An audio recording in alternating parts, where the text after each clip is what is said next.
Aujourd'hui, je voulais vous donner un exemple de ce que c'est en fait le déni et l'anesthésie face à la violence vécue dans l'enfance en fait. Donc on a un gros déni sociétal sur ce qu'est la violence, sur le fait qu'il y a beaucoup de violences intrafamiliales qui sont en plus normalisées, notamment à travers les violences éducatives, mais pas que.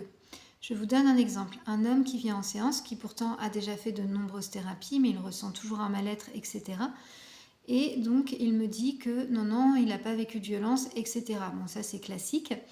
Finalement, j'apprends au bout de quelques séances que son père était régulièrement alcoolisé, qu'une fois, il est rentré alcoolisé, qu'il y avait des cris entre lui et sa mère à table, qu'il y avait donc de la violence verbale, qu'il y a eu de la violence physique aussi. La mère, elle a balancé la soupière à la tête du père. Tous les enfants, ils étaient là face à ces scènes, sans aucun réconfort émotionnel.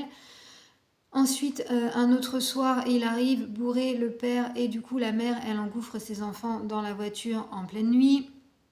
Une autre fois, son père lui dit « va chercher un pistolet dans tel endroit parce qu'il était en colère contre quelqu'un », etc., etc. Et cet homme-là, tout naturellement, me dit « non, j'ai pas du tout vécu de violence ». Sauf qu'en réalité, il est anesthésié à la violence parce que dissocié. Mais les conséquences dans sa vie de tous les jours, elles sont énormes.